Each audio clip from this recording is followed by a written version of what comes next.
mediunidade em tempos de pandemia, mas a gente vai falar diferente, porque o bom da mediunidade é que é um assunto tão vasto, tão rico, que por mais que a gente explore, uma encarnação é muito pouco para a gente dizer assim, entendi tudo.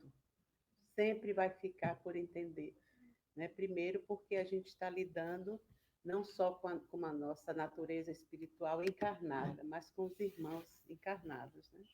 E tem uma pergunta interessante no Livro dos Médiuns, que Kardec pergunta se os espíritos podem nos influenciar. Né? Já que somos tão inteligentes, temos nossa cabeça, nossa opinião, os espíritos podem nos influenciar? Será? Será que podem? Será que podem? E eles dizem, mais do que podeis imaginar, porque geralmente são eles que vos dirigem. Ou seja, muitas decisões que tomamos na vida, muitas opiniões que temos, muitos sentimentos que carregamos, não nos pertencem. Simplesmente sentimos alguma coisa parecida com alguém que está desencarnado, né? Não vemos a pessoa, mas temos o mesmo sentimento que aquele que desencarnou tem. Ele aí nos percebe e vem e fica por perto, fazendo com que jorre dele também aquela tristeza, aquela dor, aquela aflição, aquela agonia.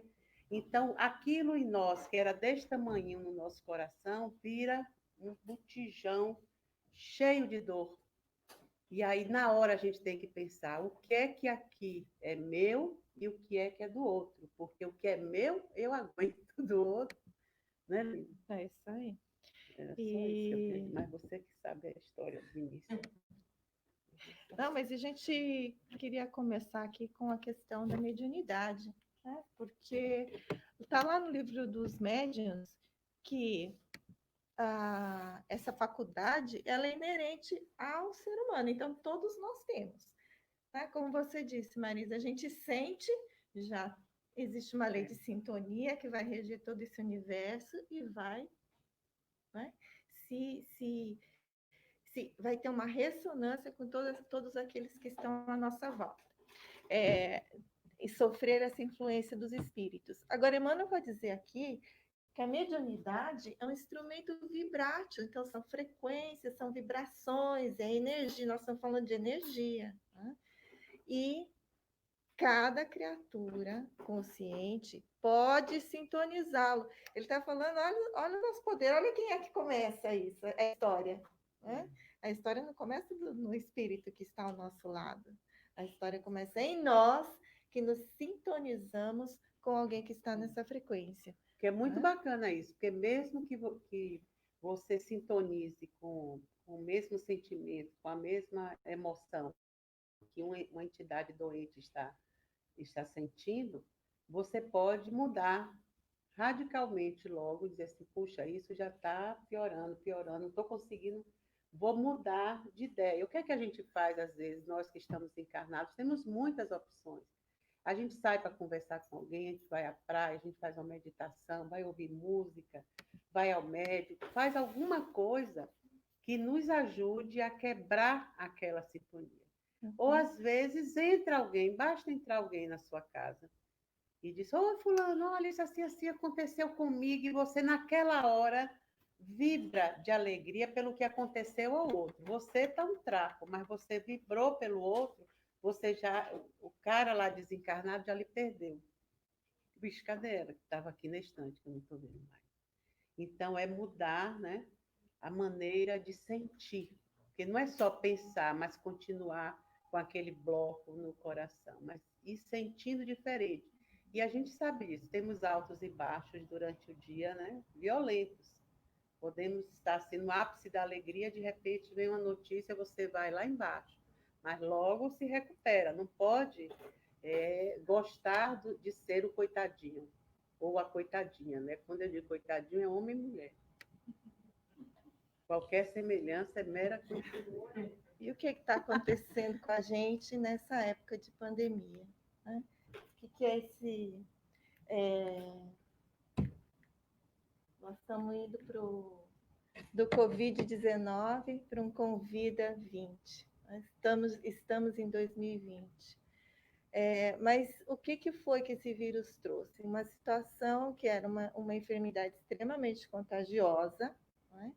Mas de baixa mortalidade. Graças a Deus, nós estamos tendo assim esse teste não está sendo dos piores, não, viu, gente? Sinto lhes informar.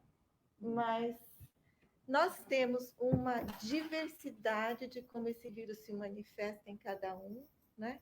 Dos assintomáticos, totalmente assintomáticos, às situações em que a pessoa passa meses numa unidade intensiva, de cuidados intensivos, com respiradores. Nós conhecemos pessoas que passaram o máximo de tempo que eles podiam no respirador e saíram do hospital, saíram andando e estão bem. Outros que, em questão de dias, desencarnaram. Pessoas que não tinham aparentemente problemas, né? Alguns tinham e não sabiam, outros não tinham e desencarnaram em questão de dias. A questão do isolamento, tivemos que passar por um isolamento social, tivemos que passar semanas em casa, passamos por questões financeiras, passamos por isolamento, muitas pessoas tiveram que ficar sós durante mais tempo do que passaram na vida inteira. Esse uso de máscara, esse uso de uma porção de coisas que nós estamos tendo que fazer para conseguir lidar ou controlar esse vírus. Tudo isso vai criando medo, vai gerando estresse, vai gerando ansiedade, não é mesmo? O que isso faz com a pessoa? A gente falou que inicia conosco, essa situação de estresse está conosco, essa situação de medo, essa questão de ansiedade. O que isso faz conosco e o que isso possibilita acontecer para uma pessoa que é médium, já que todos somos? É outra coisa que precisa também, viu? A gente dá essa boa notícia a vocês. Todos somos médicos. Que às vezes a gente diz assim, não, isso acontece com fulano porque ele é médico. Né? Isso não acontece comigo porque eu não sou médico. Mas somos. Então, essa influência, né, espiritual que os espíritos fazem em nós e nós fazemos nele, né, porque sempre é em mão dupla, nunca somos... nós temos aquela mania de dizer assim, eu estou sofrendo obsessão, tem um espírito me perseguindo, tem um espírito me botando para baixo. Não. Ele só consegue essa parceria com você se vocês têm similaridade de emoções, de sentimentos. Então, ele só está fazendo companhia. Então, às vezes, ele estava até bem. Nós aqui demos a primeira espetada. Quem é o culpado ou inocente não existe. Somos todos parceiros. Parceiros de dor, parceiros de aflição, parceiros de raiva, de maldades. Então, a gente tem que ter muito cuidado com esses sentimentos perturbadores, essas emoções desorganizadas, porque todos nós estamos fatalmente propensos a viver isso um momento ou outro. A gente não vive numa vida cor-de-rosa. Essa pandemia, então, veio, como Lina disse, mostrar exatamente isso. Quanto mais medo, quanto mais estresse, quanto mais receio se tem do problema, mais você atrai ele. Né? Então, a gente viu gente assim dentro de casa, 24 horas por dia, pegar o Covid, não sei de onde. Mas foi a compra que não foi bem limpa, foi, sei lá, entendeu? Então, às vezes, a gente fica tão vulnerável às doenças que a gente não tem ideia. E nosso organismo, a gente às vezes não conhece a fraqueza nem a fortaleza, ele fica mais suscetível. Por isso que essa pandemia, ela tem essa cara muito assim, genérica, não tem aquela coisa que a gente via no início. Tem os grupos de risco, né? Idosos, isso e aquilo. Aí começou gente de 100 anos sair do hospital sorrindo, dando bye-bye, e o de 30 morrendo. Então, é relativo. Continua sendo o que é. Vai aquele que tiver para ir mesmo, já tiver com a passagem marcada.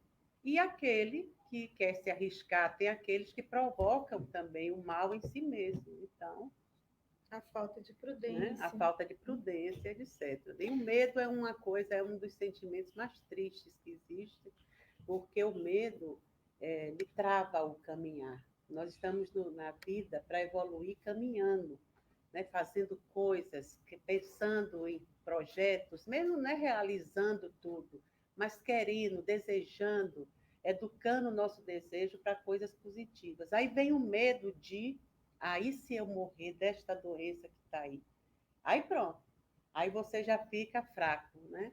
Se eu morrer, eu vou morrer. Agora, ó, eu não quero morrer, não, viu? Vou usar minha máscara, vou fazer meus exames, vou me fortalecer, vou higienizar, vou para o centro, porque lá está tudo zero bala. Mas quem não vem, não vem, não tem problema. Ah, eu estou com medo de ir, não venha. Com medo, não venha, porque aí, né? Mas uma coisa que a gente queria trazer, essa questão do medo, Narcisa, ali no nosso lar, ela vai falar para André Luiz. E isso, nessa época do livro, a gente estava no início da Segunda Guerra. E eles estavam fazendo todo aquele tratamento, aquele exercício, né, de cuidado, de como trazer esses espíritos que iriam desencarnar durante a guerra. E ela vai dizer que um dos exercícios mais importantes, mais do que os cuidados de ajuda aos espíritos que estariam chegando, era o exercício contra o medo. Porque ela vai dizer que uma grande parte das pessoas que estão aqui encarnadas vivem estranguladas pelas vibrações do terror. Imagina, a gente vive paralisado, né, pelo medo. O medo paralisa. E ela vai dizer que isso é tão contagioso quanto qualquer moléstia de perigoso contágio. Quer dizer, o meu medo começa a passar para todo mundo que está à minha volta, aí eu começo a criar uma situação de terror que começa a passar para todo mundo. Né? Porque uma coisa boa de se ser é prudente. Exato. Você ser prudente é uma coisa saudável. Agora, você ter medo das coisas e deixar de viver por medo, isso é um problema.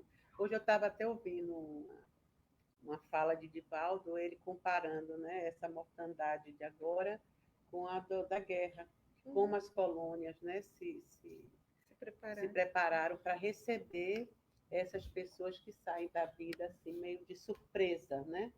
Mas saem meio chocados, meio assim amedrontados. Então lá também é um trabalho violento para poder restabelecer esses espíritos. Não é fácil, né? Gente, aproveitem para fazer perguntas, viu? Que Marisa está aqui para responder. Mas isso a gente queria também ligar à mediunidade, que foi uma coisa também que aconteceu, né? Que muito boa, porque um processo desse, né, que envolve todo o planeta, ele normalmente ele é divino, ele tem a parte, né, para nós danosa, que é o problema do contágio, aquelas coisas todas que afasta as pessoas, mas ele tem um propósito divino de ser. Tudo que acontece assim, que vem, né, pelas mãos de Deus, que não foi a mão do homem que criou esse vírus, ele tem um propósito de ser. Então, na mediunidade, isso afetou bastante, porque todos os centros espíritas têm suas reuniões mediúnicas, né? O normal é ter uma vez na semana, duas, dependendo do número de grupos, ter as reuniões mediúnicas. Então, suspendeu-se a reunião mediúnica. E aí fica aquela pergunta: e os espíritos fazem o que agora? Os doentes. Porque os doentes do corpo estão se tratando, né? E os espíritos, né?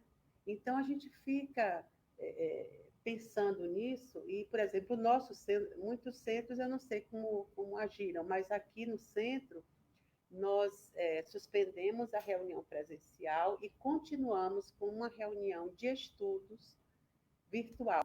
E como a gente tem grupos de oração para pessoas doentes, né, esse grupo que a gente faz tratamentos à distância para encarnados, queira ou não queira, envolve os desencarnados que vivem na mesma dinâmica do doente. Então, é uma reunião mediúnica, porque você está lidando com o espírito e com a matéria. Mas a reunião em si, quer dizer, muitos médiuns ficaram assim, e agora? Eu sou médium e não vou cuidar mais dos espíritos, né? E eu adorei isso, porque a gente pensava, né, que não era servidor, a gente pensava que era um cuidador, um médico bacana, que vinha aqui uma vez por semana cuidar dos espíritos. Aí vem a pandemia, os médicos da Terra tiveram que arregaçar as mangas e ir para o hospital. E os médicos dos espíritos foram para casa se resguardar porque não podiam ficar. Né? E aí, assim, né? Não sei, aqui nós não, mas eu acho que deve ter tido pessoas assim agora, né? Tadinho, estão tudo aí desprovido de tratamento espiritual porque os médios não estão trabalhando. Né? Mas aí, menino, quando a gente vai pensando, né, que aí a gente desce daquela árvore maravilhosa, Pedestal, chamada pedestal, mas uma árvore assim, porque trepar na árvore é difícil, né? Graças a Deus, eu gordinha não consigo, mas que vou pendurar em alguém e a gente vai. Mas eu imagino assim, que eu digo, meu Deus, a gente, será que agora que caiu a ficha assim, de que até a reunião mediúnica dentro do centro é para que nós encarnados, nos tratemos a nós. Porque quando você está numa reunião mediúnica e vê um espírito doente falar, não é para a gente levantar de lá o doutrinador, o médium que está manifestando aquele doente e dizer, estamos aqui para cuidar desta pessoa, aí o dialogador vai lá e dialoga com o espírito, né? É para que todos olhem e digam assim, eu não quero ser ele amanhã. O que é que eu estou fazendo com o meu comportamento, com o meu pensamento, com os meus sentimentos, para não chegar ao mundo espiritual assim, medroso, ansioso, estressado, desequilibrado, como eu vejo os espíritos se manifestarem. E não a gente se colocar numa reunião mediúnica como se fôssemos já imunes. É um bando de Jesus reunido, cuidando dos estrupiados. Não, não, não. Por isso que quando a pandemia parou e botou todo mundo em casa, é porque a gente não ouvia os espíritos de lá. Não precisa se preocupar. A gente está cuidando, porque quem cuidam são os nossos irmãos desencarnados, já preparados para essa função. Olha se eles iam deixar na mão da gente uma coisa tão importante como acolher entidades com essas doenças que nós carregamos. Imagine quem é. É cego guiando cego? Então, a reunião mediúnica para nós, estudantes, aprendizes, é uma escola, como a gente está aqui sentado falando e se ouvindo, né, aprendendo juntos, e a reunião mediúnica, a gente na prática vê nós amanhã desencarnados, estribuchando sem encontrar caminho de casa, o lugar para ir. Imagine, porque aqui você vem sofrido, a gente fica aqui, a gente toma um passe, a gente usufrui dessas benesses que jorram para nós e voltamos mais acomodados, né? E os espíritos que não sabem nem às vezes que desencarnaram, que nunca nem, mesmo que, não, eu já ouvi falar que existe um mundo espiritual, mas onde é isso? Não tem mais a rotina, não tem mais a direção, não tem mais, né? Por isso que eu digo, quando a gente tem qualquer desequilíbrio desses, que, como foi enumerado aí, essas emoções perturbadoras e nocivas, temos que procurar logo um modo de fazer uma reconstrução, né? De resiliar, né? Criar uma resiliência, um modo de dizer, não, peraí, se eu estou na vida, é porque aqui é a escola da Terra que me recebeu e é aqui que eu tenho condição de dizer, olha, não quero mais isso, agora é isso. Ah, mas você vai deixar isso? Vou. Mas isso é tão bom, sim, mas agora eu não quero mais. Agora eu vou partir para outra coisa. Então, a gente tem que ficar trocando de roupa, de casa, de modo de ser, de pensar, de agir, mudar o material e mudar especialmente o que está dentro. Né? E se nós não fazemos isso naquele momento apropriado, nós somos levados a fazer. Aí né? vai com um Somos empurrãozinho forçados a fazer de alguma forma.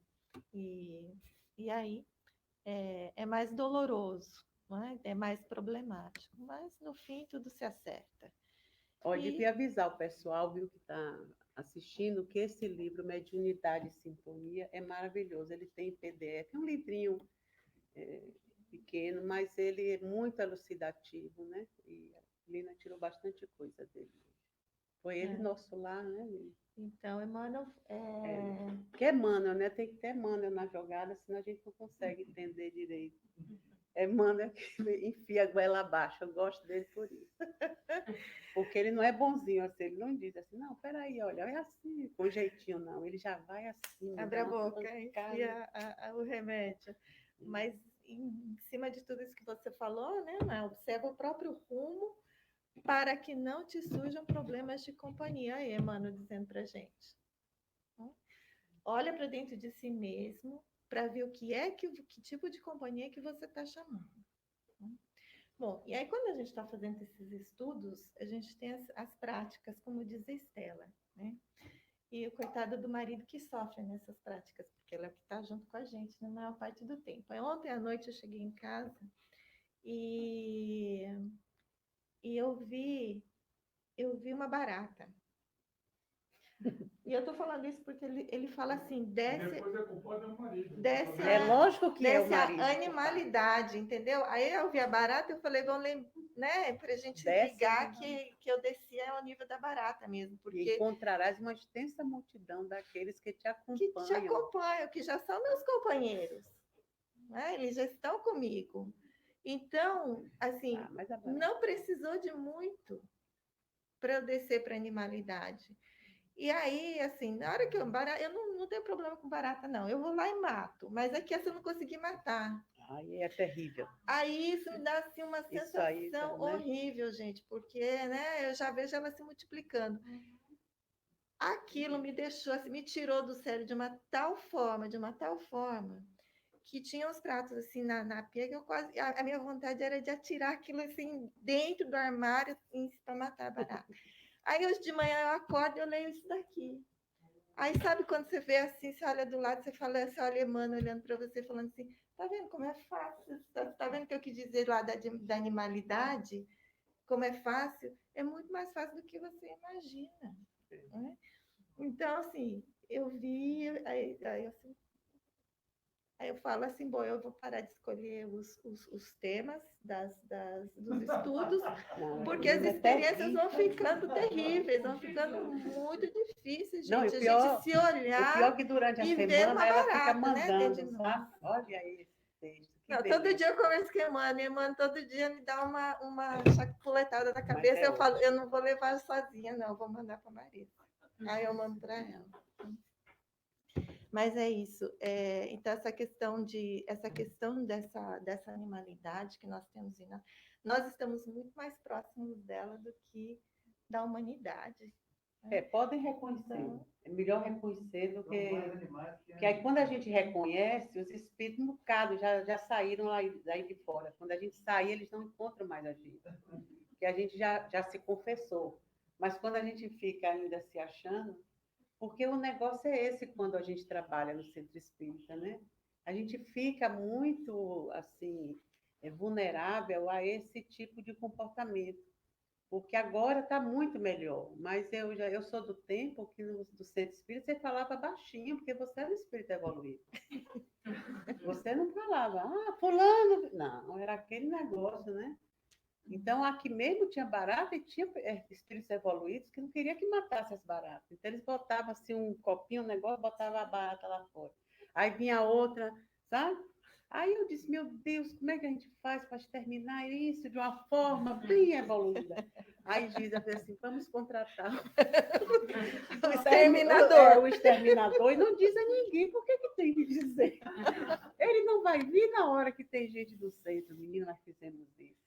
Graças a Deus. Até porque o gerente daqui do condomínio disse assim, olha, eu não posso nem garantir que vai dar certo isso por causa dos vizinhos, né? Porque vocês vão cuidar, mas os vizinhos, elas não vão se atrever a virem mais aqui. E realmente, aí parou e todo mundo, nunca mais meu baratinho. Mas cada... Né? Aí não é uma questão da gente destruir o nosso semelhante. Mas e agora, Marisa? Com tanto desequilíbrio, como é que reequilibra? Não, eu acho assim, que se a gente conseguir reconhecer isso, que por mais que a gente consiga cuidar uns dos outros, nós ainda estamos precisando de cuidados também. Uhum. Então, todas as vezes que a gente vai a não, fulano está ali doente, eu não posso ir porque eu estou pior do que ele. Não, nunca estamos.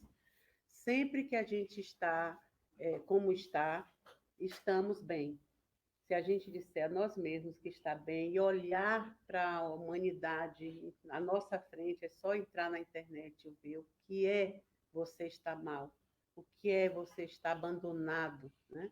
Da sorte, de tudo.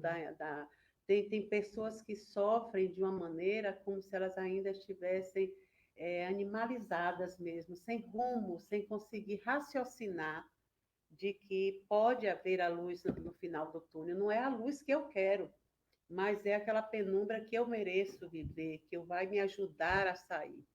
Então, isso a gente tem que ter, essa certeza, essa confiança. É isso que se chama fé. Fé a gente fica ouvindo, às vezes, na igreja, na escola religiosa que vai, não pensa que é uma coisa. Não é uma coisa.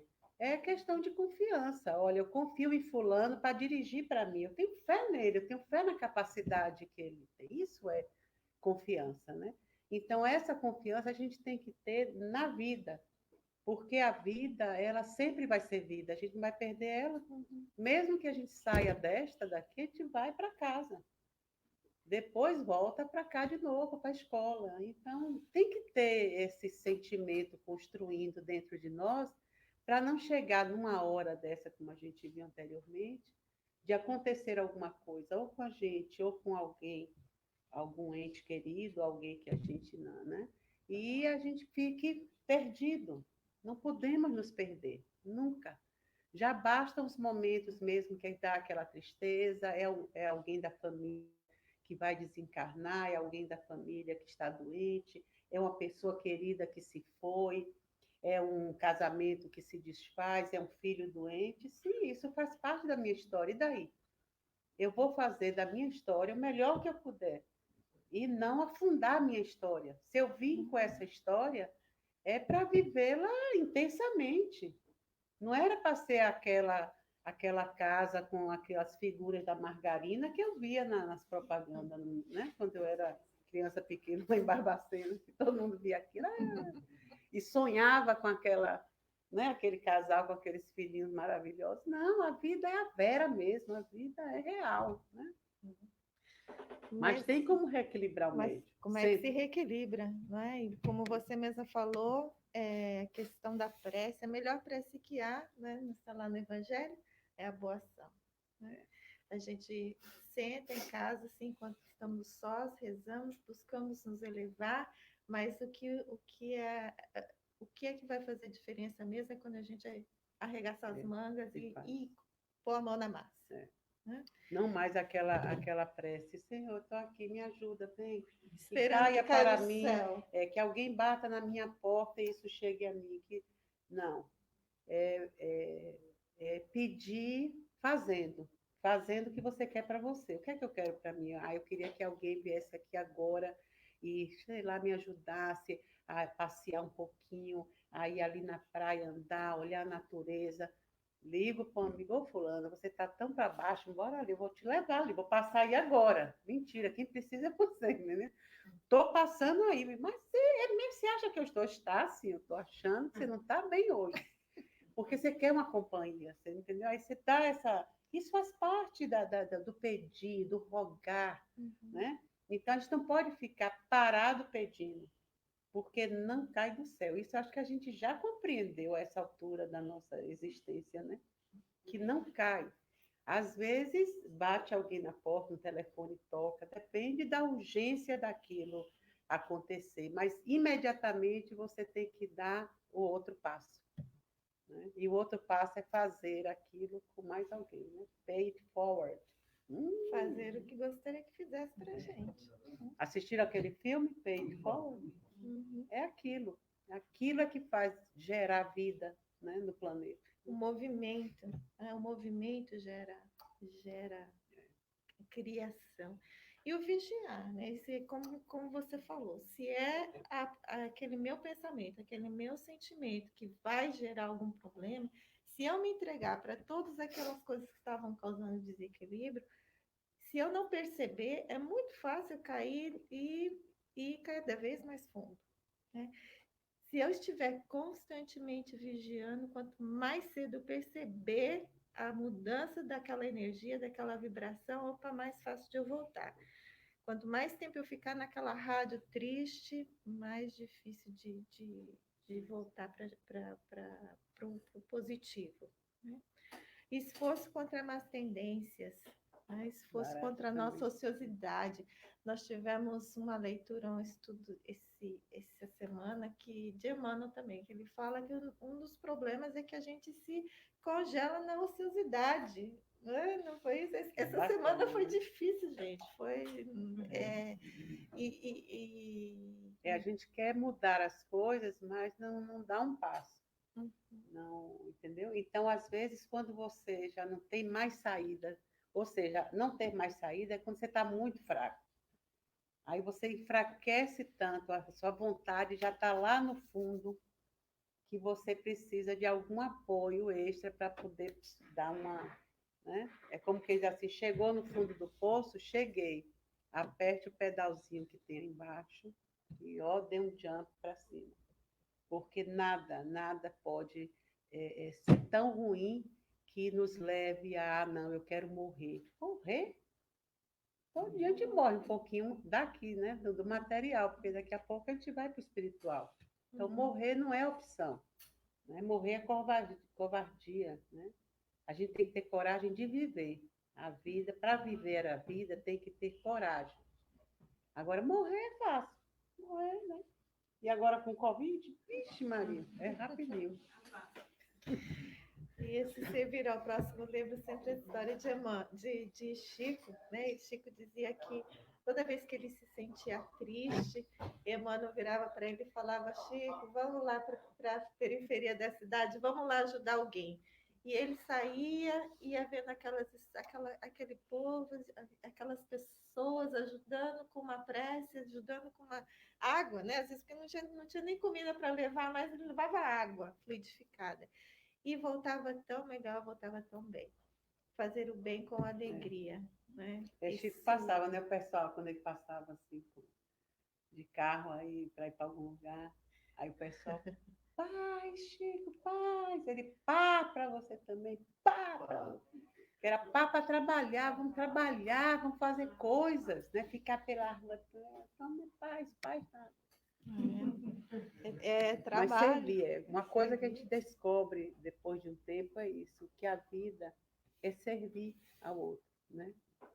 A gente tem que estar nesse movimento, porque quanto mais a gente olha para o outro, para outra pessoa, mais a gente melhora dos nossos males. É tão interessante isso. Quando a gente acha assim, não, eu tenho que me concentrar em mim. Eu sou a pessoa mais importante da minha vida. Sim, somos mais importantes. Mas por ser mais importante, não quer dizer que tenha que ser o supervalorizado. Porque senão a gente se perde e termina se fazendo mal, né? É aquele negócio mesmo de dar tiro alegria, no pé. Né? Aí sempre com alegria. Sem alegria não dá. Porque vira barganha. Às vezes a gente entra nesse esquema. Isso era antigamente, outras vidas que a gente teve. Essa não. Mas antes a gente dizia assim, não, eu vou lá falar com aquele padre, ou eu vou lá naquela missa, eu vou lá naquele culto, eu vou lá naquele centro espírita, para ver se o pessoal tira esse encosto de mim. Né? E a gente ali grudadinho no encosto, chega estava assim, ó, abraçado, né? Então, hoje a gente já sabe que tanto a doença está em nós como a cura. É tão interessante. Então, não tem nada que venha de fora. Está tudo dentro. As forças, tudo está dentro de nós. Então, quando a gente diz assim, eu estou doente, eu estou entrando nesse processo disso e daquilo, depressão, medo, ansiedade, eu estou entrando nesse processo, eu tenho que sair com as minhas pernas. Claro que alguém vai me puxar, mas eu tenho que dizer assim, eu quero ir. Porque não adianta vir um guindaste, lhe carregue e você diz, não, tá tão bonzinho aqui. Alô? Tem que gritar nesse dia, eu tenho que botar minha boca aqui nesse negócio. E se tiver uma coisa, um barato? Alô? Que máscara? Já até tirei. Liberou geral aqui. Mas ali vem Emmanuel de novo, dando a receitinha dele, ó. Isso a gente botou assim, o Leva-te. reequilíbrio do médium, mas é o médium todos nós. Todos nós, A gente tem essa ser compreensão, né? É o médium que está em casa, se relacionando com a família, no trabalho, em qualquer lugar, é o médium. As influenciações estão para todos, em todos os lugares, né? Não importa onde a gente esteja.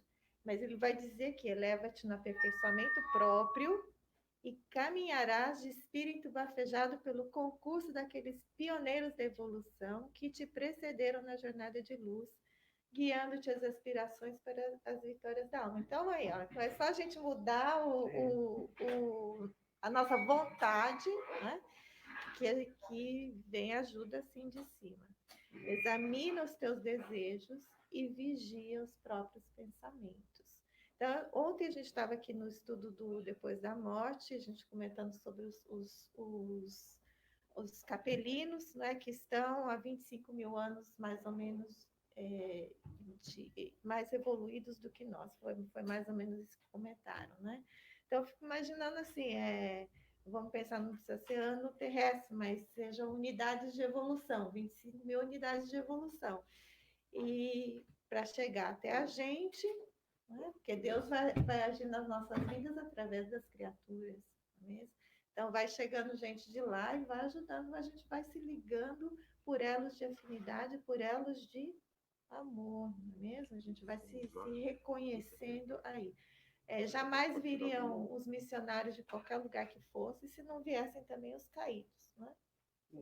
Que chegam aqui, que acabam se transformando nas nossas parentelas. Eu gostei disso, viu, Lina? Alô?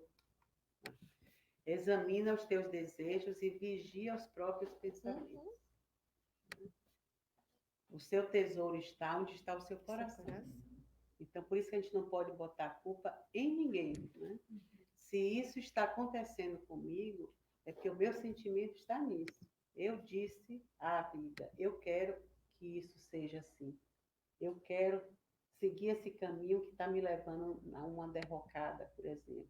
Está me levando à doença, está me levando a ter problemas com a sociedade. Então, é uma opção que o espírito faz de agir. Mesmo que seja movido pelas drogas, mesmo que seja movido pelo ódio, pela raiva, sempre somos movidos por uma emoção doente. Nunca a gente faz nada de danoso a nós e à sociedade, porque é uma coisa que, né? Não, a gente faz porque ainda está doente também, da alma. Então, não vai vir nada da vida de tirar assim e botar no jardim com outros sentimentos. Que às vezes você sai do lugar, você está, eu estou assim porque eu estou nessa casa que eu não gosto, esse lugar aqui, né? Aqui no Brasil, né? Quando estava no Brasil, eu queria tanto estar nos Estados Unidos.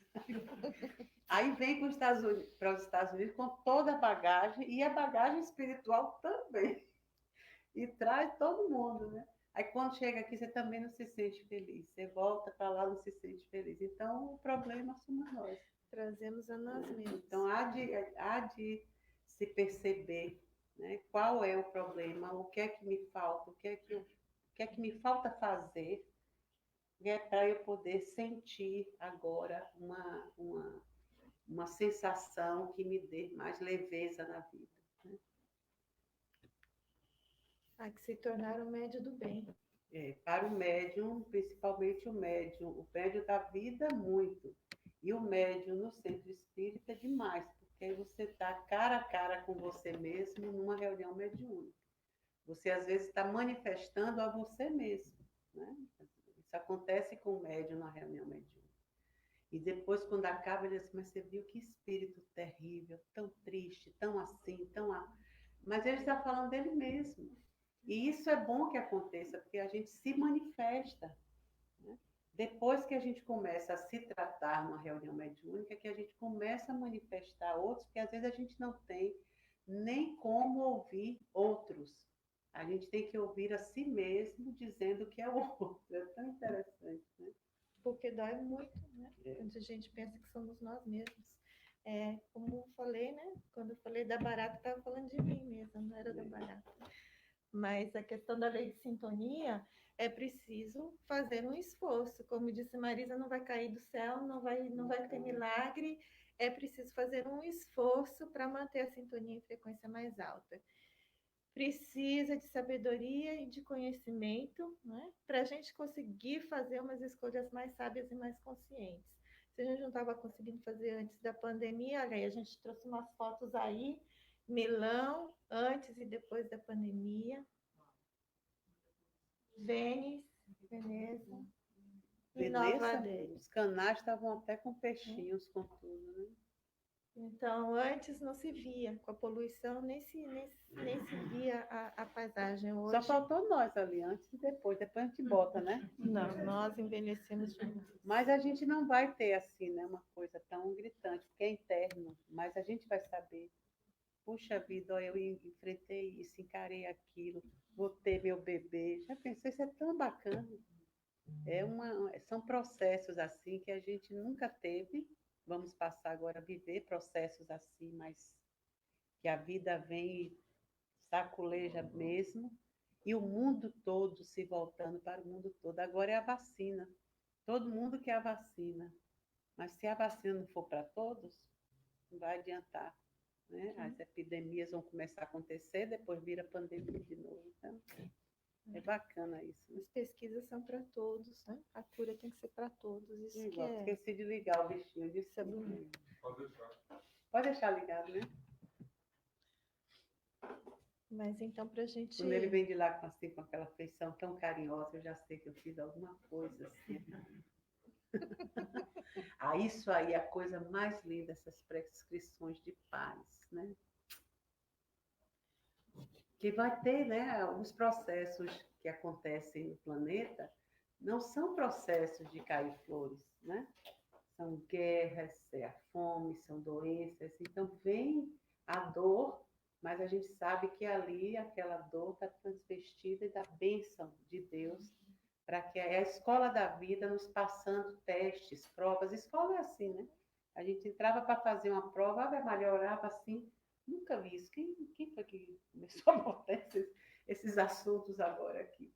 Então, a gente sentia dificuldade, né, de se superar. Na vida é a mesma coisa. Somos nós estudando Joana.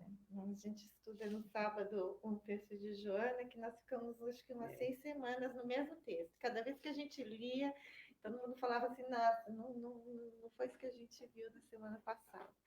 Mas é que essas prescrições... É porque o pessoal que escreveu umas coisas há 200 anos atrás. Você lê, parece que foi ontem. Isso ainda está em pauta. Então, como Marisa disse, as crises vão acontecer, não tem jeito. A vida vai acontecer. E quanto mais experiências nós tivermos, as complexidades só vão aumentar. Não é verdade? Você saiu do prézinho, você fazia 1 mais 1. Você vai chegar no colegial, você vai estar fazendo aritmética. Na álgebra, você não vai estar mais fazendo... As contas não vão ficar cada vez mais simples. Né? A vida vai ficando cada vez mais complexa. Isso é da natureza da evolução. Entretanto, reconhecer que se reequilibramos o nosso próprio mundo por dentro, esculpindo-lhe a tranquilidade e segurança em alicerces de compreensão e atividade. Lembra? Arregaçar as mangas e pôr a mão na massa. Discernimento e serviço, perceberemos que as crises externas são fenômenos necessários ao burilamento da vida, para que a vida não se perca da rota que as leis do universo lhe assinalam no rumo da perfeição. Então, através das dores, através das provas, através dos desafios, é que a vida vai mostrando para a gente, olha, aprende essa lição agora, né? Daqui a pouco vai aprender uma outra a mais para a gente conseguir chegar naquele caminho, no caminho. Porque isso, olha, é um fato. Quando você passa a entender, a compreender as coisas, né? Você começa a trabalhar melhor os seus processos, né? E o discernimento lhe leva ao serviço, ou seja, quando a gente sabe como escolher, como medir uma coisa ser mais proveitosa que outra, a gente vai pôr em prática, né? Quando a gente não sabia discernir do que, o que era bom, do que era médio, do que era ruim, a gente comia uma coisa podre e achava que era assim mesmo. Mas daí que você conhece o que é uma coisa gostosa, o que é uma coisa azeda, quando você sabe disso, ele diz, não, isso eu quero é disso, eu vou fazer isso para mim. Eu vou escolher ir para aquele lugar, porque aquele lugar tem uma música maravilhosa, porque ali tem pessoas assim. Então, isso é que o discernimento nos traz. O nosso exercício de entendimento, de compreensão da vida, é só para isso. Porque aprendendo a escolher, a gente vai continuar caminhando. Mas quando eu não sei o que escolher e tenho medo do que está à minha frente, eu aí paro. E quando a gente para, dói, né? Então, se eu quero ir para frente, eu tenho que dizer, eu vou deixar isso por isso, vou fazer isso e depois aquilo. Mas tem que ter esse movimento interno. A gente não pode se acomodar numa vida que está vazia, numa vida que está pequena, numa vida que não move, né? Se as coisas não se movem, a gente é removido para o mundo espiritual. Porque é assim que às vezes as pessoas são tiradas da vida física. Quando o espírito trava o passo e não quer avançar de jeito nenhum, a vida vem dar um saculejo, né? Dá um Covid, dá um atropelo, dá né, um filho, dá um bocado de coisa para a gente acordar. Mas se nem assim eu acordo, aí eu vou para casa para poder lá eu dar um relax, né? Tomar umas aulas também nos educandários do mundo espiritual e voltar, porque não tem negócio de, né? E aí a gente vai chorando porque queria ficar aqui paradinho. Chega lá e aí eu vim para casa, que bom, estou em casa. É, agora se prepare para voltar. Aí quando chega aqui, chega chorando. Quando a gente nasce, agora não, você vê que as crianças estão nascendo já dizendo para o que vieram. Né? Bonitas e assim, não é mais aquele negócio inchadinho com medo do mundo, da luz, não. Já metem um carão assim para fora, é a coisa mais linda. Ou seja, são espíritos mais preparados, dizendo, não, eu sei que eu estou indo para tal finalidade, estou doido para chegar para... Uma mala mais leve. Lógico, a vida sempre vai ser melhor, né? Então é muito bom isso. A gente não pode pensar que está ruim. Não está, está ruim porque a gente já está mais maduro e aí percebe mais as coisas no mundo que nos causam medo e terror. Mas sabendo assim, não, tudo que está aí para mim são recursos, são armas para eu poder agir na vida, né? Armas não, mas você sai matando. São ferramentas. Ferramentas. Né? É que o inglês me gente... atrapalha muito. Mas é isso, gente. Alguma pergunta, comentários, alguma Ninguém experiência faz que pergunta, vocês queiram gente. dividir? Não, acho que é porque não tem cara de professora mesmo. Então... Carol não está lá, não? Carol? Ah. Usa aqui. Maurício. Eu achei muito interessante quando você falou sobre o medo e a precaução, né? Porque muitos de nós, eu acho que no princípio da pandemia, o medo tomou conta, um pouco de pânico, né? Mas aí quando você mostrou ali a obra do Nosso Lar, eu me lembrei da obra e eu achei muito bonito, para quem vê o filme ou para quem lê o livro, que ele é bem mais detalhado, quando o ministro do Nosso Lar, o ministro-geral do Nosso Lar, diante da Segunda Guerra Mundial, o início, ele convoca toda a população do Nosso Lar para receber aqueles irmãos que iriam chegar. Não havia pânico, de forma alguma, porque senão ele não estaria preparado para o lugar e o posto que ele estaria exercendo. Uhum. E as pessoas a quem ele proclamou, para quem ele chamou, também estavam preparadas para isso. Então, assim, nós realmente ainda estamos muito aquém dessa realidade. Porque quando ele proclamou, era para que eles se juntassem para receber, para amparar.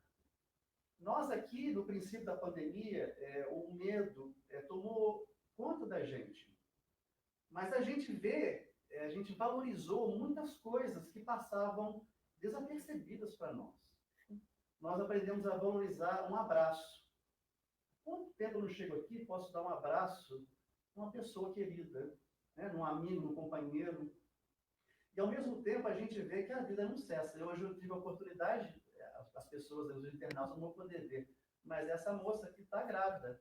Ou seja, a vida não cessou, né? Não, As crianças vão continuar nascendo, os bebês vão continuar nascendo, chorando, né? Serão levados ao médico para os primeiros exames. Um dia essa criança vai entrar numa escola também. Então, assim, eu achei muito, muito legal. O medo tomou conta da gente no princípio, mas aqui, olha, nós estamos de pé, a vida continua, isso vai passar. Mas eu acho que essa fase é melhor do que a que nós passamos. Sim. Na época do nosso lar, né? Tinha menos conhecimento. Sim. Hoje em dia a gente sabe de tudo a tempo e a hora. Existe o desenvolvimento tecnológico. Então isso foi melhor para a gente saber. Você vê o mundo ajudando o mundo, né? De uma certa forma, todo mundo sabe de tudo. O ensinamento disso foi muito valioso. O vírus veio para todos. Ricos, pobres, brancos, escuros, latinos, asiáticos. Mas a vacina, ela também, igual você falou, Nina, foi muito importante. A vacina, ela tem que vir para todos. Porque se vier para os mais ricos, os pobres vão pegar, eles vão morrer, mas eles também vão contaminar. Então, isso aí é um ensinamento divino. Tem que ser para todos. Ele veio para todos e será retirado, né, com a vacina dada a todos. Né? Agora, uma coisa bonita que eu vejo assim, nesses relatos que Chico traz do mundo espiritual, André Luiz traz, é que existe um planejamento do lado de lá muito antes das coisas acontecerem aqui. Então, para a gente entender esse divino que Marisa fala, antes a gente tinha que ficar na fé, né?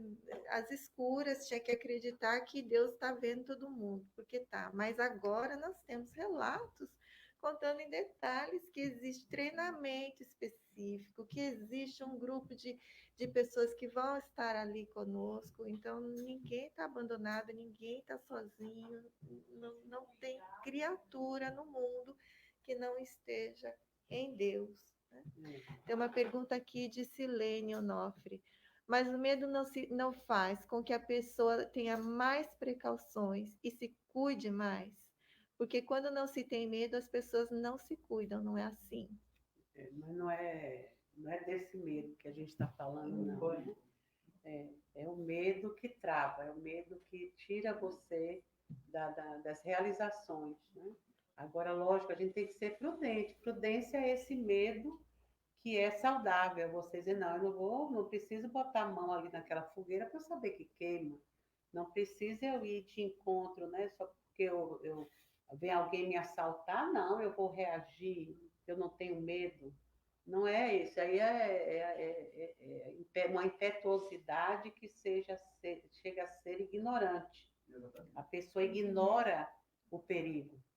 Então, isso não é ignorante porque não estudou nem nada, é porque ignora o perigo e acha que é corajoso, que isso é coragem, que também não é, né?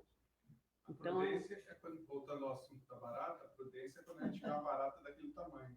O pânico é quando ela voa na nossa direção. Muito bem!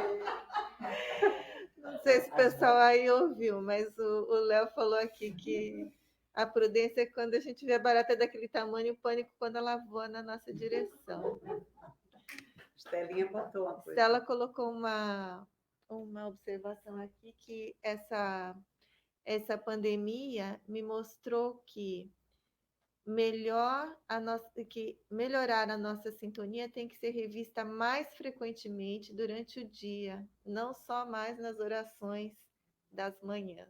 Com certeza, Estela.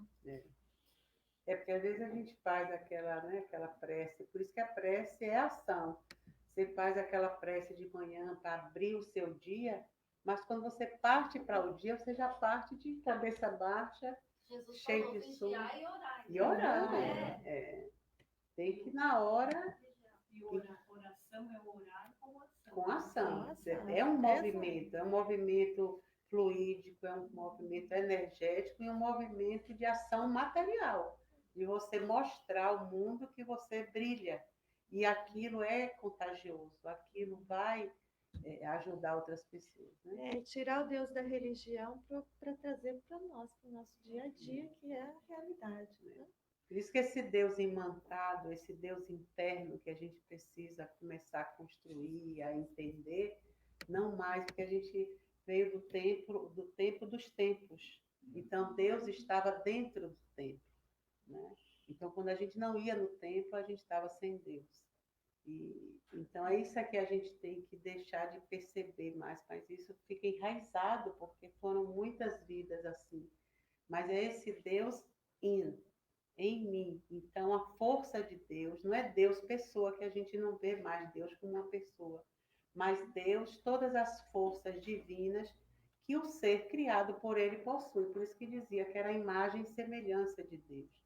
Não era porque nós somos co-criadores, porque temos toda a potência na nossa alma, todas as virtudes em germe, né?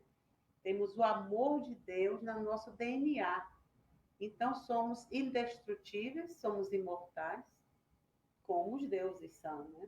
Então, somos pequenos deuses ainda engateando, mas que quando a gente começa a tomar noção da força que nós temos, né? De vontade, né? De educar os nossos desejos, os nossos pensamentos, tudo isso faz com que os nossos sentimentos comecem a revolver numa terra mais fértil, não mais cheia de desejos mundanos, de pé no chão, de querer o material, não. É de pensar agora, de caminhar pela vida física de uma forma leve, porque sou um espírito imortal. Se eu sair daqui a qualquer hora, vou sair pelas minhas pernas, não vou sair engateando, procurando cadê meu caixão, cadê não sei o quê, como antigamente, né? Que até André Luiz, não sei se foi André Luiz ou foi eu que inventei essa história, que a pessoa, né, já deixava a roupa que ia vestir, né? Aquelas pessoas mais ricas, né, já sabia a roupa, já queria as joias para quando desencarnasse, ser enterrada bonitinha. Aí a cunhada entrava e dizia, você está morta aí, não é com essa roupa não, essa é minha, as joias são minhas, vou botar esse vestidinho, está muito bom para você, que era uma chata. E agora imagine o espírito ali prepotente, sem poder pegar outra e garguelar. Ia garguelar. Nem saía de casa, Tem energia, mas imagine. Ficava pregada no vestido. Então, as coisas do mundo material, elas pertencem ao mundo material. Então, por isso que ele não pode desejar colocar o nosso coração num tesouro furado, né? Que não vamos ter como usufruir. O Nono Flórida está falando, o medo é um sentimento que sentimos quando nos deparamos com uma situação que nos assusta. Porém, quanto mais informações tivermos, saberemos trocar o medo pela precaução. Com certeza, foi o que foi acontecendo com a pandemia, né? No início a gente não sabia nada, não tinha ideia do que... Então, tudo a gente tinha medo de fazer. E nós, eu acho que na maioria das pessoas, vinha também aquele pavor, não era nem medo só, era o pavor que o mundo ia se acabar, que íamos todos morrer, porque já vivemos situações assim em outras catastróficas, catastróficas, de exterminar uma cidade, entendeu? Então, aquelas lembranças do passado voltam, e quando voltam nesse sentimento de pavor, de medo. Não sai, não entra, não sei o que.